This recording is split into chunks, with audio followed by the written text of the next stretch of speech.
Welcome back to chef Deena's kitchen. நம்ம சேனலில் சூப்பராக இந்த சாக்லேட் குக்கீஸ் எப்படி பண்ணுறது பார்க்க போகிறோம். இந்த சாக்லேட் குக்கீஸ் நம்ம வந்து ஒரு 3 விதமாக பண்ணியிருக்கோம். ஒரே பேட்டரை வச்சு நம்ம பண்ணியிருக்கோம். ஸோ அதாவது எப்படி கேட்டிங்கன்னா கொஞ்சம் லைட்டாக டைட்டாக ரெடி பண்ணிவிட்டு அதுக்கப்புறம் வந்து சாக்லேட் மேலே லைட்டாக டிப் பண்ணிவிட்டு அதுக்கப்புறம் பேக் பண்ணி எடுத்துருக்கோம்.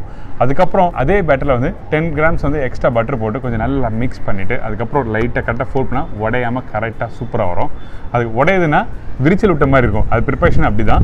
அதுக்கப்புறம் இன்னும் கொஞ்சம் லைட்டாக கிரேட்டட் சாக்லேட் போட்டு மிக்ஸ் பண்ணி உங்களுக்கு சூப்பரான ஸ்டைலில் கொடுத்துருங்க. அது எப்படி பண்ணுறது பார்ப்போம். அதுக்கு முன்னாடி இந்த டிஷ்ஷுக்கு தேவையான பொருட்கள் பார்த்தலாமா? சாக்லேட் குக்கீஸ் தேவையான பொருட்கள்: மைதா 275 கிராம், சர்க்கரை powder 125 gram, cocoa powder 15 gram, butter 175 gram, salt 1 pinch, baking powder 1 pinch, 10 ரூபா சாக்லேட் 1. இதாங்க இந்த ப்ரிப்பரேஷன் தேவையான பொருட்கள்.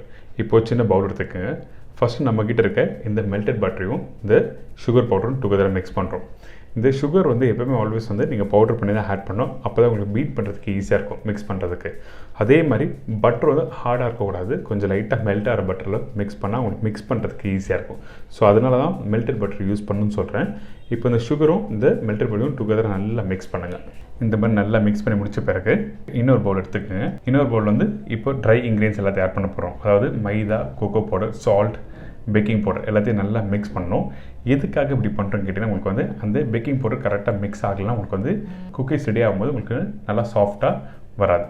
ஸோ அதனால் இப்போ maida, cocoa powder, salt, baking powder எல்லாத்தையும் ஒன்றா நல்லா ஆட் பண்ணி நல்லா மிக்ஸ் பண்ணுறோம். இப்போ இது மாதிரி நல்லா மிக்ஸ் பண்ணிவிட்டு அதுக்கப்புறம் வந்து இந்த பட்டர் ஐசிங் ரெடி பண்ணி வச்சுருக்கேன். அதில் போட்டு திருப்பி மிக்ஸ் பண்ணுறோம். எக்ஸாம்பிளுக்கு வந்து நீங்கள் பட்டரில் வந்து இந்த சுகரும் பேக்கிங் பவுடர் ஃபஸ்ட்டு நீங்கள் போட்டிங்கன்னா அந்த பேக்கிங் பவுடர் ப்ராப்பராக அந்த பட்டரில் மிக்ஸ் ஆகலைன்னா கண்டிப்பாக அந்த பிஸ்கெட் வந்து ஹார்ட் ஆகும். ஸோ அதனால் தனித்தனியாக பிரித்து மிக்ஸ் பண்ணிவிட்டு அதுக்கப்புறம் எல்லாத்தையும் ஒன்றா சேர்த்து குக்கீஸ் ரெடி பண்ணுறோம். இது மாதிரி நல்லா மிக்ஸ் பண்ணிவிட்டு திருப்பி கையில் நல்லா மிக்ஸ் பண்ண ஆரம்பிங்க. இந்த மாதிரி குக்கீஸ் கரெக்டாக ரெடி பண்ணுறேன். இப்போ வந்து நான் சொன்ன ரேஷியோ, அதாவது என்ன ரேஷியோ சொல்லியிருக்கணும் அதே மெத்தடில் இந்த குக்கீஸ் டோ ரெடி பண்ணியிருக்கேன்.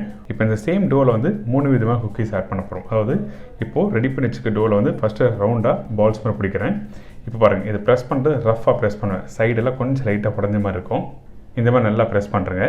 அதே டைமில் குக்கீஸ் வந்து ரொம்ப பெருசாக வேண்டாம், ஒரு மீடியமான சைஸாக வச்சு நீங்கள் அந்த குக்கீஸ் வந்து ரெடி பண்ணுங்கள். ஏன் கேட்டிங்கன்னா உங்களுக்கு வந்து பேக் பண்ண டைமிங் வந்து கரெக்டாக இருக்கும். ரொம்ப பெருசாக வச்சுன்னா டைமிங் அதிகமாகும். அதே டைமில் நம்ம வீட்டில் இருக்க கேஸும் வேஸ்ட் ஆகும். ஸோ அதனால் ஒரு மீடியமான சைஸ் வந்து நம்ம ரெடி பண்ணிவிட்டு இந்த மாதிரி சாக்லேட் வந்து ஜஸ்ட் 2 பீசஸாக நம்ம வந்து ப்ளேஸ் பண்ணுறோம்.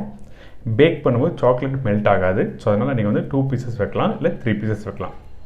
ஸோ இது மாதிரி நம்ம ரெடி பண்ணி வச்சுருக்க எல்லா டோலையும் வந்து நம்ம ப்ளேஸ் பண்ணியிருக்கோம். இதை கரெக்டாக வந்து நம்ம வீட்டில் இருக்க வெசல்ஸ், அதாவது பாத்திரத்தில் கொஞ்சம் லைட்டாக சால்ட் போட்டு ப்ரீ ஹீட் பண்ணி வச்சுருக்க வெசல்ஸை வந்து நம்ம ப்ளேஸ் பண்ண போகிறோம். பார்த்திங்கன்னா கரெக்டாக இருக்குது. அந்த சைடில் கொஞ்சம் உடஞ்ச மாதிரி இருக்கும். இதனால நம்ம கரெக்டான மெஷர் பண்ணி அந்த பட்டர் ஆட் பண்ணியிருக்கோம். இதே வந்து இன்னொரு 10 கிராம்ஸ் பட்டர் நீங்கள் எக்ஸ்ட்ரா போட்டிங்கன்னா அந்த மாய்ஸ்சர் இருக்கும் உங்களுக்கு. இப்போ ஒரு சின்ன டிஃபன் பாக்ஸ் பின்னாடி, அதாவது டிஃபன் பாக்ஸை திருப்பி போட்டு லைட்டாக பட்டர் அப்ளை பண்ணிவிட்டு அதுக்கப்புறம் ரெடி பண்ணி வச்சுருக்க இந்த குக்கீஸை ப்ளேஸ் பண்ணுறோம். அதே டைமில் இந்த குக்கீஸ் வந்து நீங்கள் வீட்டில் பண்ணுவோம் கொஞ்சம் ஸ்பேஸ் விட்டு ஆர்கனைஸ் பண்ணணும்.